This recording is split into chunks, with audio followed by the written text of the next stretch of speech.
Pasabog ang Valentine's celebration ni Mr. Dustin Yu at Miss Bianca De Vera. Yun ang ilan sa mga trending topic ngayon sa social media. Ano nga ba ang mga kaganapan ngayon sa Dasbia? Yan ang pag-uusapan natin maya-maya lamang. Of course, bago tayo magpatuloy sa ating updates for today's video, nais ko pong pasalamatan kayo for always watching and trusting this channel. Thank you so much. Of course, sa inyong laging panonood.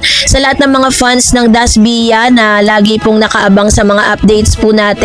Maraming salamat po at palagi po ninyo at sa pagmamahal na binibigay po ninyo para sa Dasbia. So ngayon pag-usapan natin ang isa sa mga trending na love team, trending na relationship ni Mr. Dustin Yu and Miss Bianca De Vera. Kasi talagang sobrang iniintriga talaga tong na to eh. Sobrang iniintriga tong partner na ito. So noong Feb 14, 2026, Valentine's Day, isang nakakakilig na video ang umani ng atensyon sa social media at entertainment pages. Mapapanood sa mga clip kung paano pinusuan ni Dustin Yu ang bibig. Pinunasan pala to. Kung paano pinunasan ni Dustin Yu ang bibig ni Bianca De Vera habang magkasama sila sa isang date sa labas. Ayon sa balita, magkasama sila ni Bianca sa pagkain ng samgyupsal kasama ang mga dating ka-housemate nilang sina Mika Salamanca at Brent Manalo.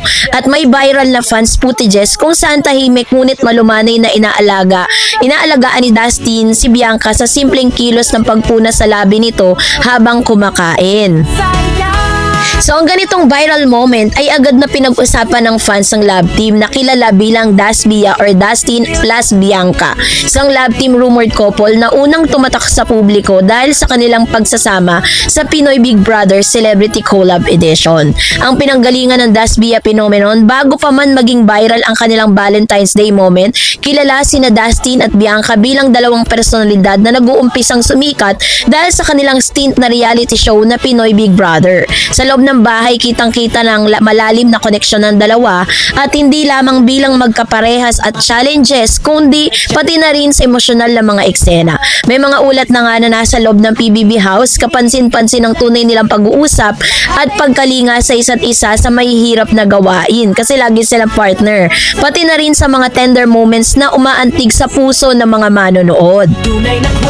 Bukod dito, ayon sa isang ulat, naging kilala rin ang dalawa dahil sa kanilang paglahok sa charity event para sa mga pasyente ng National Center of Mental Health or NCMH kung saan nagbigay sila ng panahon tungkol at tulong at inspirasyon sa mga nangangailangan kasamang kanilang fandom. Makikita rito ang mga seryoso at damdamin nilang pagkatuwang hindi lang sa showbiz kundi sa mga layunin na may puso at malasakit. Pinapakita kasi dito ni Dustin tsaka ni Miss Bianca De Vera na hindi lang sila talaga in love but they help each other, talagang nagtutulungan po sila at makikita natin talaga na grabe yung effort na ginagawa nilang dalawa na magkasama kasi pag magkasama sila talagang mas masaya, 'di ba? Mas maraming sumasaya kasi nakikita dito yung kanilang yung genuine nung pagsasama nilang dalawa na parang hindi kailangang ipilit, hindi kailangan na gawan pa ng mga ng parang gawa ng gimmick para mapansin, parang ganon. So, ang dating simpleng pagpunas, ang dating simpleng pagpunas ni Dustin sa labi ni Bianca habang kumakain ay humantong sa malawakang buzz online. Ang mga fans, post at snip ay agad umani ng libu-libong like at shares dahil sa pagiging intimate at tender ng simpleng eksenang yon. Hindi ito isang fashion shoot, hindi isang eksena sa pelikula, kundi isang tunay na moment na nahuli sa camera habang sila ay nag-i-enjoy sa araw ng mga puso. Ang reaksyon ng mga tagahanga ay magkakahalo. May mga nagdiling ng grabe, parang kinilig sila ng grabe. May mga nagbigay ng shipper energy at may ilan naman na agad ikinumpara sa isang love team. Mariin din ang mga pagkukumpara sa kanila at sa love team ng Mika Salamanca at Brent Manalo o Mick Brent kung saan ang nasa usapan ay mas may mainstream mainstream at mas kilalang pairing sa kasalukuyan. Ngunit ang sweetness sina Dustin at Bianca ay tila may kakaibang dating para sa ilang fans. Ano nga bang pinapakita nilang moment? Una, pinakita nila dito na mas malalim na pagsusuri sa relasyon. Hindi madaling sabihin agad kung sila ay opisyal na mag-boyfriend or girlfriend, lalo na sa showbiz. Maraming love team ang pinagsasabihan lang para promotional effect o sa project alignment. Ngunit sa pagkakataong ito, ang pagiging natural na kilos si Dustin sa sibling pagpunas kay Bianca ay nagpapakita ng isang level ng pangangalaga at concern na hindi pangkaraniwan sa pagitan ng dalawang artista. Ang body language, tahimik na pag-aalaga at hindi pag-iwas sa camera, lahat ay tumutukoy sa isang level ng comfort at tunay na koneksyon. Pangalawa, no? So, ibig sabihin, yung pinapakita nilang dalawa is talagang, parang may relasyon na talaga pero di lang natin alam, baka mamaya may kinalaman din.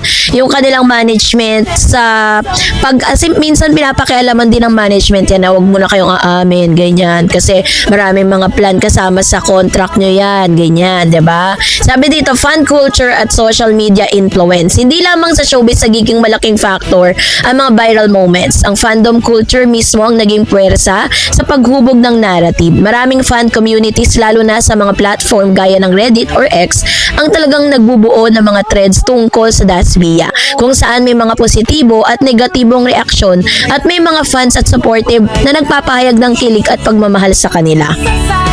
Meron ding mga fans na nagpapakita ng kanilang suporta at nagpapahayag ng kilig at pagmamahal sa kanila. Pati na rin yung mga kritiko na nag-aalala sa labi sa pagpapakita ng personal na bagay sa publiko. Siyempre, talagang kapag may mga ganyan, hindi maiiwasan na may mga critics, may mga bashers na magbibigay ng kanilang mga reaksyon patungkol sa mga bagay-bagay, di ba? Dahil sa pagkakaroon ng ganitong viral moment, hindi rin maiiwasan ng mga komentong kritikal mula sa ibang netizen o fandom segment. Ilan sa mga nabanggit sa Reddit threads ang mga sumusunod. Una, may ilan nagsasabi ang mga viral post si Dustin ay sobrang publicity moves na maaaring makaapekto sa ibang project si Bianca, lalo na kung may mga love triangle o ibang career opportunities ang actress. Diyos ko, pinunasan lang yung labi ni Bianca, naging malaking issue na May mga nag-aalala din na ang sobrang push ng love team ay maaaring maging hadlang sa professionalism ng actress o actor pagdating sa iba pang assigned roles o endorsement. Paano naman nakakahadlang yung mga ganon, 'di ba? Kasi yung feelings kasi ni Mr. Dustin Yu, hindi niya kayang itago Kaya talagang kahit na alam natin na yun yung mga sinasabi ng ilang mga kritiko, hindi naman talaga maiiwasan yun, 'di ba? And then of course, may mga nagsasabi ding mga netizen na nagkukulang ng chemistry sa pagitan nila sa ilang clips mula sa reality show pa lamang. Ito isang subjective observation na hindi lahat ay pareho ang pananaw. So, yung mga ganitong klase ng mga criticism ay normal sa modernong fandom culture na napaka-vocal sa social media, lalo na sa mga love team relationship. Mahalaga rin tandaan na hindi lahat ng komento ay base sa kanila pong kasi mga opinion po nila yan Maaaring ganito yung opinion niya, ganito yung pagkakatikita niya, pero yung iba naman hindi, 'di ba? May kanya-kanya tayong opinion. Pero ang maganda dito is masaya si Dustin at si Bianca sa araw ng mga puso. And that's really the most important one.